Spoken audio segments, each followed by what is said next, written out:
അവരൊക്കെ പല പേഴ്സണലായിട്ട് ഞങ്ങളോടൊക്കെ പറയാറുണ്ട്, നിങ്ങൾ സമരം ചെയ്ത് ഈ ഗവൺമെൻറ് കണ്ണ് തുറപ്പിക്കുവാനുള്ള സാഹചര്യം ഉണ്ടാകണമെന്ന് അവരുടെ യൂണിയനിൽപ്പെട്ട CIT തൊഴിലാളികൾ പോലും പറയുന്ന ഒരു സാഹചര്യമുണ്ട്.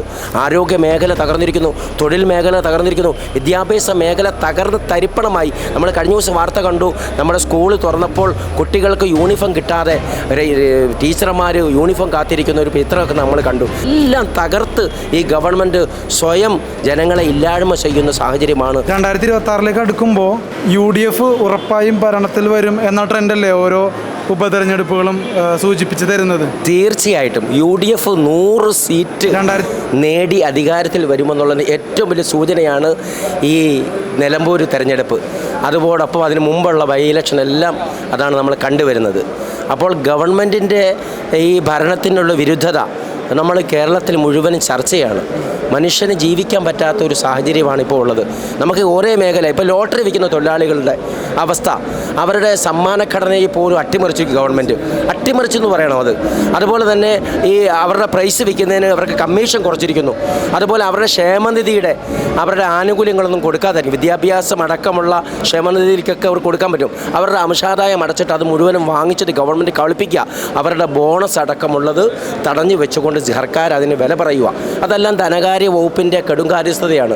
ലോട്ടറി മാഫിയകളെ വളർത്താൻ വേണ്ടിയിട്ട്, കുത്തക മുതലാളിമാരെ അവരെയൊക്കെ നേരിടാൻ വേണ്ടിയിട്ട്, അല്ലെ അവരെ സഹായിക്കുന്ന ആ ഒരു സമീപനം, അന്യ സംസ്ഥാനത്ത് ലോട്ടറിയെ സഹായിക്കുന്ന നിലപാട് സ്വീകരിക്കുന്നതുകൊണ്ടാണ് ഇവിടുത്തെ കേരളത്തിലെ ലോട്ടറി മേഖലയെ തകർത്ത് തരിപ്പണമാക്കിയിരിക്കുന്നത്. അത് ഈ ഇലക്ഷന് മുന്നോടിയായിട്ട് ഇപ്പോൾ അധികം നാളുകളില്ല നിയമസഭാ തെരഞ്ഞെടുപ്പിലൊക്കെ. അപ്പോൾ ആ ഒരു സമയത്ത് തന്നെ ലോട്ടറി മേഖലയിൽ ഇത്രയും വലിയൊരു പ്രതിസന്ധി സർക്കാർ സൃഷ്ടിച്ചതിനെ പലതരത്തിലാണ് ആളുകൾ വ്യാഖ്യാനിക്കുന്നത്. ഇലക്ഷന് ഫണ്ട് സ്വരൂപിക്കാനാണെന്ന് വരെ പറയുന്ന പ്രതികരണങ്ങൾ നമ്മൾ കേട്ടായിരുന്നു. ജനങ്ങളെല്ലാം, അതായത് മൊത്തത്തിൽ പറയുമ്പോൾ ഒരു 5 ലക്ഷത്തോളം ആളുകളുണ്ട് ഈ ലോട്ടറിക്ക് വിൽപ്പനക്കാരും അല്ലാതെയൊക്കെ കൂട്ടിയിട്ട്. ഇത്രയും വരുന്ന ആളുകളെ പ്രതിസന്ധിയിലാക്കുന്ന ഈ സർക്കാരിൻ്റെ ഈ സമീപനം എന്ത് ലാഘവത്തോടെയാണ്? അതുകൊണ്ട് തന്നെ പറഞ്ഞത്, ലോട്ടറി മേഖലയിൽ പണിയെടുക്കുന്നവരെ നമുക്കൊന്ന് പരിശോധിക്കാം.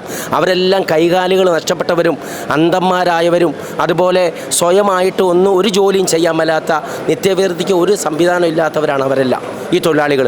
അത് ഇവിടെ സൂചിപ്പിച്ചതുപോലെ ഏതാണ്ട് 5 ലക്ഷത്തോളം തൊഴിലാളികളോളം ഈ മേഖലയിൽ പണിയെടുക്കുന്നവരുണ്ട്. എല്ലാം വീൽ ചെയറിലും അതുപോലെ മറ്റു മേഖലയൊക്കെ വിഷമമുള്ളവരാണ്. പക്ഷേ അവർക്കെന്ന സർക്കാർ ഉമ്മൻചാണ്ടിയുടെ ഗവൺമെൻറ് കാലഘട്ടത്തിൽ വലിയ പാക്കേജായിരുന്നു അന്ന് ഈ ലോട്ടറി മേഖലയിലെ തൊഴിലാളികൾക്കുണ്ടായിരുന്നത്. ഏതാണ്ട് 100 ലോട്ടറി ടിക്കറ്റ് വിറ്റ് കഴിഞ്ഞാൽ 1000 രൂപയോളം അവർക്ക് അതിൻ്റെ ലാഭവിഹിതം കിട്ടുമായിരുന്നു. ഇന്ന് ലോട്ടറി വിറ്റാൽ ഒന്നും കിട്ടാത്ത അവസ്ഥയാണ്. അതായത് ലോട്ടറി സത്യത്തിൽ ഈ കോട്ടയത്ത് അടിച്ച ലോട്ടറി അല്ലെങ്കിൽ ചിലപ്പോൾ അത് പാലക്കാട് ആ നമ്പറിലുണ്ടാവും, അല്ലെങ്കിൽ 14 ജില്ലയിലും 2-3 ജില്ലയിലൊക്കെ ഈ ലോട്ടറി തന്നെ ഇരട്ടിപ്പ് ലോട്ടറി അടിച്ച് സപ്ലൈ ചെയ്യുന്ന ഒരു സംവിധാനം. അത് പിടിച്ചു പറിക്കുന്ന, സർക്കാർ ജനങ്ങളെ പിടിച്ചു പറിക്കുന്ന ഒരു സംവിധാനമായിട്ട് ലോട്ടറിയെ മാറ്റിയിരിക്കുക. അതെല്ലാം ഇലക്ഷൻ്റെ ഫണ്ട് സ്വരൂപിക്കാൻ വേണ്ടിയിട്ട് സർക്കാർ ലോട്ടറി വിറ്റ് ഈ പൈസ ഇതിലേക്ക് സമാഹരിക്കാൻ വേണ്ടിയിട്ട് ചെയ്യുന്ന ഒരു പണിയാണ്. അത് ഈ ലോട്ടറിയുടെ പാവപ്പെട്ട തൊഴിലാളികളുടെ വയറ്റത്തടിക്കുന്ന സമീപനമാണ് ഈ ഗവൺമെൻറ് സ്വീകരിച്ചിരിക്കുന്നത്. ഈ പറയപ്പെടുന്ന കാരുണ്യ ഭാഗ്യക്കുറി എന്ന് പറയുന്നത് ഒരു കാരുണ്യവും ഇല്ലാത്ത നഷ്ടക്കുറിയായി മാറുന്നുണ്ടോ? കാരുണ്യ എന്ന പദ്ധതി ഉമ്മൻചാണ്ടിയുടെ കാലഘട്ടത്തിൽ കൊണ്ടുവന്ന പദ്ധതിയാണ്. ബൃഹത്തായ ഒരു പദ്ധതിയായിരുന്നു. അതായത് ആൻജിയോഗ്രാം, ആൻജിയോപ്ലാസ്റ്റ്, അതുപോലെ ബൈപ്പാസ് ഓപ്പറേഷൻ പോലുള്ള വലിയ ഓപ്പറേഷന് വേണ്ടിയിട്ട്, അല്ലെ രോഗികൾക്കൊരു കൈസഹായമായിരുന്നു അന്ന് കാരുണ്യ പദ്ധതി. അത് എല്ലാ ജനങ്ങളും ലോട്ടറി ചോദിച്ചു വാങ്ങുമായിരുന്നു. ഉമ്മൻചാണ്ടിയുടെ കാലഘട്ടത്തിൽ കാരുണ്യ ലോട്ടറി തരാൻ പറയും. അതിൻ്റെ വിറ്റ് വരുന്ന പൈസ പകുതി 30% ഈ പാവപ്പെട്ട രോഗികൾക്കാണത് കൊടുക്കുന്നത്. കാരുണ്യ പദ്ധതിയിൽ അവരെ ഉൾപ്പെടുത്തി അവിടെ ചെന്ന് ആ ഓപ്പറേഷന് വേണ്ട ബൈപ്പാസ് അടക്കമുള്ള ഓപ്പറേഷന് 2 ലക്ഷം രൂപയോളം അത് കാരുണ്യയിൽ നിന്ന് മാറ്റിയിട്ടിട്ട് ഈ പാവപ്പെട്ട ജനങ്ങളെ, സാധാരണക്കാരായ രോഗികളെ പുതിയൊരു ജീവിതത്തിലേക്ക് കൈ പിടിച്ചുയർത്തുന്ന വലിയ പദ്ധതി. അവർക്ക് വീട്ടിൽ പോകുമ്പോൾ അവരുടെ വണ്ടിക്കൂലി ഇവരും കൊടുത്തുവിടുന്ന വലിയ പദ്ധതി ഈ ഗവൺമെൻറ് ഒന്നേ അട്ടിമറിച്ച് കളഞ്ഞു. അത് കാരുണ്യ, ഈ ലോട്ടറിയുടെ ഏറ്റവും വിശ്വാസമുള്ള ആ പദ്ധതി എടുത്തു കളഞ്ഞതും ഈ പിണറായി വിജയൻ എന്ന് പറയുന്ന ഈ ഗവൺമെൻറ്റിൻ്റെ കാലഘട്ടത്താണ്. അങ്ങനെ ഒന്നല്ല ഒരുപാട് കാര്യങ്ങൾ പറയാനുണ്ട്. ജനങ്ങളെ ഉപദ്രവിക്കുന്ന കാര്യങ്ങൾ മാത്രമേ ഈ സർക്കാർ ചെയ്തിട്ടുള്ളൂ. ഈ ലോട്ടറിയിലൊക്കെ ഒരു സാരമായ മാറ്റം കോൺഗ്രസ് അധികാരത്തിൽ വന്നാൽ ഉണ്ടാകുമെന്ന് വിശ്വസിക്കുന്നുണ്ടോ? 100% ലോട്ടറി തൊഴിലാളികളുടെ കണ്ണീരൊപ്പുന്ന വലിയ പദ്ധതികൾ UDF ഗവൺമെൻറ് അധികാരത്തിൽ വരുമ്പോൾ ഉണ്ടാകുമെന്ന് തീർച്ചയാണ്. കാരണം അവർ ആരോടിത് പറയുന്നുള്ള ഒരു സങ്കടക്കടലിലാണ്. ഞങ്ങൾ ഓരോരുത്തരടുത്ത് പോകുമ്പോൾ അവർ പലരും ജോലി നിർത്തി ഇങ്ങനെ തുടരുവാണെങ്കിൽ അവർക്ക് നിക്കക്കളിയാത്ത അവസ്ഥയാണ്. ലോൺ എടുത്തും മറ്റുമൊക്കെ അവർ മൊത്തത്തിൽ ദാരിദ്ര്യത്തിലാണ്. അപ്പോൾ UDF ഗവൺമെൻറ് 2026 അധികാരത്തിൽ വന്നാൽ ഇതിനെല്ലാം ഒരു ശാശ്വത പരിഹാരം ഉണ്ടാവുമെന്ന് വിശ്വസിക്കാൻ അവർക്ക് സാധിക്കുമോ? 100 വട്ടം വിശ്വസിക്കാൻ പറ്റും. അതായത് UDF ഗവൺമെൻറ് വരുമ്പോൾ ശാശ്വതമായ എല്ലാ പരിഹാരത്തിനും അത് ഗവൺമെൻറ് മുന്നോട്ട് വരും. പ്രത്യേകിച്ച് ലോട്ടറി മേഖല സത്യത്തിൽ CPM സംഘടനയിൽപ്പെട്ട ലോട്ടറി തൊഴിലാളികൾക്കും ഏറ്റവും സന്തോഷം. അവരാണ് ഏറ്റവും വലയുന്നത്. അവരെ പറഞ്ഞ് കബളിപ്പിച്ച് ആ സംഘടനയ്ക്കകത്ത് അവർ പ്രവർത്തിച്ച് അവർ പോലും ലോട്ടറി മേഖലയെ വിട്ടുപോകുന്ന ഒരു സാഹചര്യമുണ്ട്. അവരൊക്കെ പല പേഴ്സണലായിട്ട് ഞങ്ങളോടൊക്കെ പറയാറുണ്ട്, നിങ്ങൾ സമരം ചെയ്ത് ഈ ഗവൺമെൻറ് കണ്ണു തുറപ്പിക്കുവാനുള്ള സാഹചര്യം ഉണ്ടാകണമെന്ന് അവരുടെ യൂണിയനിൽപ്പെട്ട CIT തൊഴിലാളികൾ പോലും പറയുന്ന ഒരു സാഹചര്യമുണ്ട്.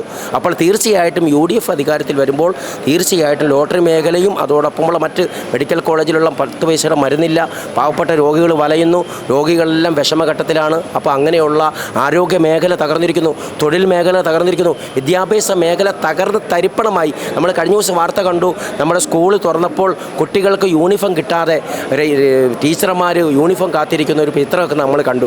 ഇതാണ് മന്ത്രി ശിവൻകുട്ടിയുടെയൊക്കെ വകുപ്പിനകത്ത് ആരോഗ്യ വകുപ്പും അതുപോലെ വിദ്യാഭ്യാസ മേഖലയും നമ്മുടെ വ്യവസായ മേഖലയും എല്ലാം തകർത്ത് ഈ ഗവൺമെൻറ് സ്വയം ജനങ്ങളെ ഇല്ലായ്മ ചെയ്യുന്ന സാഹചര്യമാണ്. അതെല്ലാ തെരഞ്ഞെടുപ്പിലും വിലയിരുത്തും. പ്രത്യേകിച്ച് നമ്മൾ ഇവിടുന്ന് അരിയാടും ഷൗക്കത്ത് വൻ ഭൂരിപക്ഷത്തോടെ വിജയിക്കുമ്പോൾ വരുന്ന അസംബ്ലി തെരഞ്ഞെടുപ്പ്, ത്രിതല പഞ്ചായത്തുകൾ, ബ്ലോക്ക് പഞ്ചായത്തുകൾ, ജില്ലാ പഞ്ചായത്തിലെ മത്സരങ്ങളിലൊക്കെ ഇവിടുന്ന് തുടക്കം കുറിച്ചാൽ ഇവിടുന്ന് പൊട്ടിക്കുന്ന മാലപ്പടക്കം ഇത് 140 നിയോജക മണ്ഡലത്തിലും ആഞ്ഞടിച്ച് വൻ ശക്തിയോടെ ഇന്ത്യൻ നാഷണൽ കോൺഗ്രസ് നേതൃത്വം കൊടുക്കുന്ന UDF അധികാരത്തിൽ വരുമെന്ന കാര്യത്തിൽ ഒരു തർക്കവുമില്ല. ജനങ്ങൾ അതിന് തയ്യാറാണ്. ആ കാര്യത്തിൽ യാതൊരുവിധ വിട്ടുവീഴ്ചയ്ക്കും ജനങ്ങളില്ല. ജനങ്ങൾ ഇത് മുഴുവനും വിലയിരുത്തി, ഇത് മുഴുവനും പഠിച്ച് ജനങ്ങൾ, പ്രത്യേകിച്ച് നമ്മുടെ ഇപ്പോൾ സമരം ചെയ്യുന്ന നമ്മുടെ ആശാ വർക്കർമാരടക്കമുള്ളവർ അവരുമൊക്കെ വിഷമഘട്ടത്തിലാണ്. അവരുടെ പ്രശ്നം പോലും പരിഹരിക്കാൻ നോക്കുകുത്തിയായിട്ടിരിക്കുന്ന ഗവൺമെൻറ്റും അഹങ്കാരം പിടിച്ച ഒരു ആരോഗ്യവകുപ്പ് മന്ത്രിയുമൊക്കെ ഈ നാട് ഭരിക്കുമ്പോൾ ജനങ്ങളെല്ലാം ഇത് കണ്ട് വിലയിരുത്തി തീർച്ചയായിട്ടും പുതിയൊരു ഗവൺമെൻറ്റിനെ തിരഞ്ഞെടുത്ത് കേരളത്തിൻ്റെ നിയമസഭയുടെ ജനാധിപത്യത്തിൻ്റെ ശ്രീകോവിലേക്ക് കൈ പിടിച്ചവരെ സത്യപ്രതിജ്ഞ കൊണ്ടുപോകുന്ന ജനങ്ങളായിട്ട് ഇവിടെ ജനങ്ങൾ ഒരു പറ്റം കാത്തിരിക്കുന്നു എന്നുള്ളത് സത്യമാണ്. കോൺഗ്രസിൻ്റെ അല്ലെങ്കിൽ UDFൻ്റെ കോട്ടയത്തെ ഒരു ബന്ധപ്പെട്ട ഒരു അധികാരി എന്നുള്ള നിലയിൽ കോട്ടയത്തിൻ്റെ ഒരു സ്ഥിതിവിശേഷം എന്തായിരിക്കും 2026? കാരണം കോട്ടയത്ത് കഴിഞ്ഞ തവണ ഇടതുപക്ഷ മുന്നണിയാണ് ഘടകകക്ഷികളായിട്ട് ചേർന്ന് ഇപ്പോൾ മുന്നിട്ട് നിൽക്കുന്നത്. ആ ഒരവസ്ഥയിലും സാരമായ മാറ്റം വരുമെന്ന് വിശ്വസിക്കുന്നുണ്ടോ? UDF കോട്ടയത്ത് അതിശക്തമായ ഒരു ശക്തി കേന്ദ്രമാണ് UDF. നിങ്ങൾക്കെല്ലാം അറിയാം, കേരളത്തിലെ ഏറ്റവും കൂടുതൽ ശ്രദ്ധിക്കപ്പെടുന്ന സ്ഥലമാണ് കോട്ടയം. അക്ഷര നഗരി എന്നാണ് ആ കോട്ടയത്തിൻ്റെ പേര് തന്നെ. അവിടെ തിരുവഞ്ചൂർ രാധാകൃഷ്ണനും അതുപോലെ നമ്മുടെ ജില്ലാ കോൺഗ്രസ് കമ്മിറ്റിയും അതുപോലെ തന്നെ നമ്മുടെ UDF നേതൃത്വമൊക്കെ അവിടെ വളരെ ശക്തമായിട്ട് ഇപ്രാവശ്യം അവിടുത്തെ മുഴുവൻ സീറ്റും UDFൻ്റെ കൈകളിൽ വന്ന് ചേരുന്ന എല്ലാ പ്രവർത്തനങ്ങൾക്കും അവിടെ തുടക്കം കുറിച്ചിരിക്കുകയാണ്.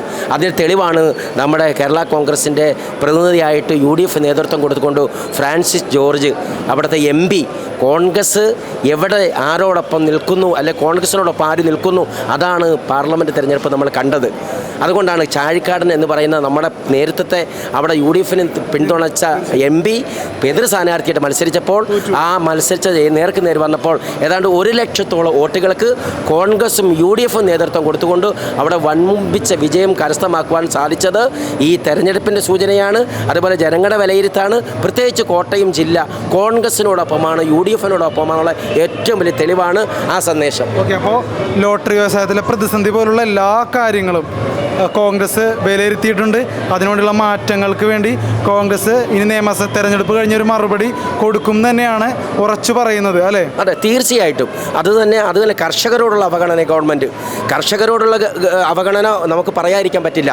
നെല്ല് പോലും എടുക്കാതെ മില്ലുടമകളുമായിട്ട് അവർ ചങ്ങാത്തം കൂടിക്കൊണ്ട് നെല്ലെടുക്കാതെ താമസിപ്പിച്ച് മഴ പെയ്യുമ്പോൾ നെല്ല് കിളുത്ത് കഴിയുമ്പോൾ വില കുറയ്ക്കുന്ന തരം താഴുന്ന പണി ഗവൺമെൻറ്റുമായിട്ട് കൂട്ടുകെട്ടിക്കൊണ്ട് പാവപ്പെട്ട കർഷകർ പ്രവർത്തകർ, ഈ രാജ്യത്തിൻ്റെ ഈ നാടിൻ്റെ നട്ടെല്ലാണ് അവരെ പോലും അവഗണിച്ചുകൊണ്ട് അവർക്ക് ഇപ്പോഴും ബില്ല് മാറിക്കൊടുക്കാതെ അവരെടുത്ത നെല്ലിൻ്റെ പൈസ കൊടുക്കാതെ അവരും വലിയ പ്രതിസന്ധിയാണ്. അങ്ങനെ നോക്കുമ്പോൾ സമസ്ത മേഖലകളും എല്ലാ മേഖലകളും അത് പരാജയത്തിലാണ്. അതിനെല്ലാം മറുപടി ഗവൺമെൻറ് പറയേണ്ടവരും സർക്കാർ അതിനെല്ലാം വലിയ വില കൊടുക്കേണ്ടവരും. ഞാൻ പറഞ്ഞല്ലോ, വരുന്ന തെരഞ്ഞെടുപ്പ് വരുമ്പോൾ അവിടെയെല്ലാം കേരളത്തിൽ ജനങ്ങൾ വിലയിരുന്നത് പ്രതിപക്ഷത്ത് പോലും ഈ പാർട്ടിയെ ഇല്ലാത്ത രീതിയിലേക്ക് വരുന്ന സാഹചര്യം ഉണ്ടാകും. ഈ ഗവൺമെൻറ്റും ഈ ഇടതുപക്ഷവും ഈ സംസ്ഥാനത്ത് കൂപ്പ് കുത്തുമെന്നുള്ള കാര്യം തർക്കമൊന്നുമില്ല. അവർക്ക് പ്രതിപക്ഷത്തിരിക്കാൻ പോലും ഒരംഗത്തെ പോലും കിട്ടാത്ത സാഹചര്യമാണ് ജനങ്ങൾ കാത്തിരിക്കുന്നത്. അത്രയും ദുർഘടം പിടിച്ച അത്രയും വിഷമഘട്ടങ്ങൾ പാവങ്ങൾക്ക്, സാധാരണക്കാർക്ക്, തൊഴിലാളികൾക്ക് അവർക്കൊക്കെ ജീവിക്കാൻ പറ്റാത്ത ഒരു സാഹചര്യത്തിലേക്ക് ഈ ഗവൺമെൻറ് വന്ന് നിൽക്കുന്നു. അതിനൊരു വലിയ വിലയിരുത്തൽ ഉണ്ടാകുമെന്ന കാര്യം തർക്കമൊന്നുമില്ല. പ്രത്യേകിച്ച് കോട്ടയമടക്കം 14 ജില്ലകളും ഈ കേരളത്തിലെ മുഴുവൻ ജനാധിപത്യ വിശ്വാസികളും പ്രബുദ്ധരായ വോട്ടർമാരുമാണ്. അവർ തീർച്ചയായിട്ടും പ്രത്യേകിച്ച് അതിന് മറുപടി പറയുമെന്ന് തർക്കമൊന്നുമില്ല. Thank you so much.